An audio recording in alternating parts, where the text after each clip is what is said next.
जय श्री कृष्ण दोस्तों। श्रावण माह के कृष्ण पक्ष की एकादशी तिथि को कामिका एकादशी का व्रत रखा जाता है। इस साल कामिका एकादशी का व्रत 21 जुलाई 2025 को रखा जाएगा। देवशयनी एकादशी के बाद ये पहली एकादशी होती है जब भगवान विष्णु योग निद्रा में होते हैं। जब भगवान विष्णु योग निद्रा में होंगे, इस दिन भगवान विष्णु की विधिवत पूजा करने के साथ साथ माँ लक्ष्मी की पूजा की जाती है। इसके साथ ही व्रत रखने का विधान है। मान्यता है कि इस दिन विष्णु जी की पूजा करने से शुभ फलों की प्राप्ति होती है। इसके साथ ही सुख, समृद्धि, धन संपदा की प्राप्ति के साथ साथ मोक्ष की भी प्राप्ति होती है। इस दिन पूजा करने के साथ साथ अंत में ये व्रत कथा अवश्य सुने, इससे आपकी पूजा पूर्ण मानी जाएगी। आप एकादशी का व्रत रखते हैं तो भी और व्रत नहीं रखते हैं तो भी एकादशी के दिन कामिका एकादशी व्रत कथा अवश्य सुनना चाहिए। श्रावण माह में एकादशी व्रत कथा सुनना बेहद ही शुभ होता है। इससे भगवान भोलेनाथ और भगवान विष्णु माता लक्ष्मी की कृपा साथ साथ प्राप्त होती है। चलिए भगवान का ध्यान करते हुए आप सब कामिका एकादशी व्रत कथा को सुनिए।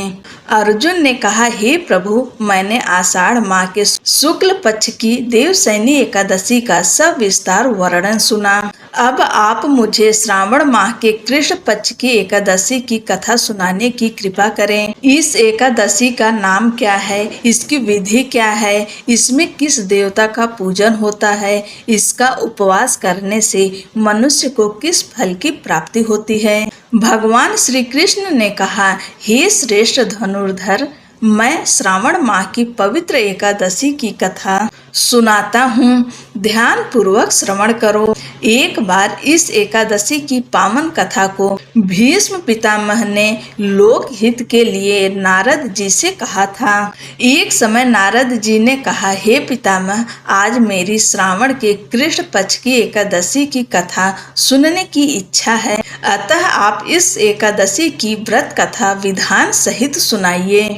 नारद जी की इच्छा को सुन पितामह भीष्म ने कहा, हे नारद जी, आपने बहुत ही सुंदर प्रस्ताव किया है, अब आप ध्यान पूर्वक इसे श्रवण कीजिए। श्रावण माह के कृष्ण पक्ष की एकादशी का नाम कामिका एकादशी है। इस एकादशी की कथा सुनने मात्र से ही वाजपेय यज्ञ के फल की प्राप्ति होती है। कामिका एकादशी के उपवास में शंख चक्र गदाधारी भगवान विष्णु का पूजन होता है। जो मनुष्य इस एकादशी को धूप, दीप, नैवेद्य आदि से भगवान विष्णु की पूजा करते हैं, उन्हें गंगा स्नान के फल से भी उत्तम फल की प्राप्ति होती है। सूर्य ग्रहण और चंद्र ग्रहण में केदार और कुरुक्षेत्र में स्नान करने से जिस पुण्य की प्राप्ति होती है, वह पुण्य कामिका एकादशी के दिन भगवान विष्णु की भक्ति पूर्वक पूजा करने से प्राप्त हो जाता है। भगवान विष्णु की श्रावण माह में भक्ति पूर्वक पूजा करने का फल समुद्र और वन सहित पृथ्वी दान करने के फल से भी ज्यादा होता है। व्यतिपात में गंडकी नदी में स्नान करने से जो फल प्राप्त होता है, वह फल भगवान विष्णु की पूजा करने से मिल जाता है। संसार में भगवान की पूजा का फल सबसे ज्यादा है, अतः भक्ति पूर्वक भगवान की पूजा न बन सके तो श्रावण माह के कृष्ण पक्ष की कामिका एकादशी का उपवास करना चाहिए। आभूषणों से युक्त बछड़ा सहित गौ दान करने से जो फल प्राप्त होता है, वह फल कामिका एकादशी के उपवास से मिल जाता है। जो उत्तम द्विज श्रावण माह के कृष्ण पक्ष की एकादशी का उपवास करते हैं तथा भगवान विष्णु का पूजन करते हैं, उनसे सभी देव, नाग, किन्नर, पितृ आदि की पूजा हो जाती है। इसलिए पाप से डरने वाले व्यक्तियों को विधि विधान सहित इस उपवास को करना चाहिए। संसार सागर तथा पापों में फंसे हुए मनुष्यों को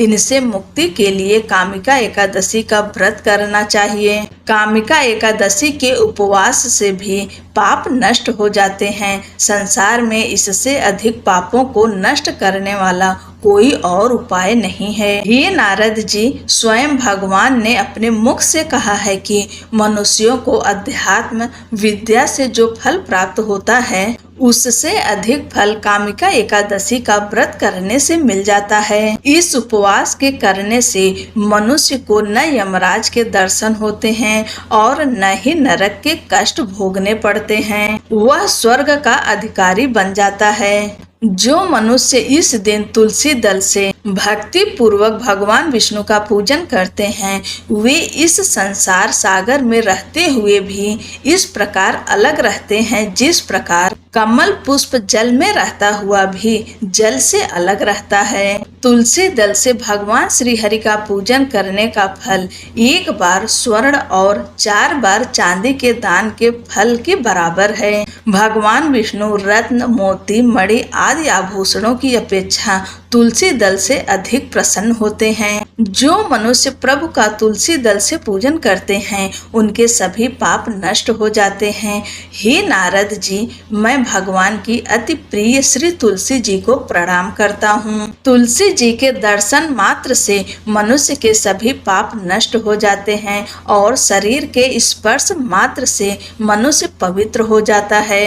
तुलसी जी को जल स्नान कराने से मनुष्य की सभी यम यातनाएं नष्ट हो जाती है। जो मनुष्य तुलसी जी को भक्ति पूर्वक भगवान के श्री चरण कमलों में अर्पित करता है उसे मुक्ति मिलती है। इस कामिका एकादशी की रात्रि को जो मनुष्य जागरण करते हैं और दीप दान करते हैं उनके पुण्यों को लिखने में चित्रगुप्त भी असमर्थ हैं। एकादशी के दिन जो मनुष्य भगवान के सामने दीपक जलाते हैं उनके पितर स्वर्ग लोक में अमृत का पान करते हैं। भगवान के सामने जो मनुष्य घी या तिल के तेल का दीपक जलाते हैं उनको सूर्य लोक में भी सहस्रों दीपकों का प्रकाश मिलता है। एक गांव में एक वीर क्षत्रिय रहता था। एक दिन किसी कारणवश उसकी ब्राह्मण से हाथापाई हो गई और ब्राह्मण की मृत्यु हो गई। अपने हाथों से मारे गए ब्राह्मण की क्रिया उस क्षत्रिय ने करनी चाहिए, परंतु पंडितों ने उसे क्रिया में शामिल होने से मना कर दिया। ब्राह्मणों ने बताया कि तुम पर ब्रह्म हत्या का दोष है, पहले प्रायश्चित कर इस पाप से मुक्त हो, तब हम तुम्हारे घर भोजन करेंगे। इस पर क्षत्रिय ने पूछा कि इस पाप से मुक्त होने का क्या उपाय है। तब ब्राह्मणों ने बताया कि श्रावण माह के कृष्ण पक्ष की एकादशी को भक्ति भाव से भगवान श्रीधर का व्रत एवं पूजन कर ब्राह्मणों को भोजन करा के सद श्रीड़ा के साथ आशीर्वाद प्राप्त करने से इस पाप से मुक्ति मिलेगी।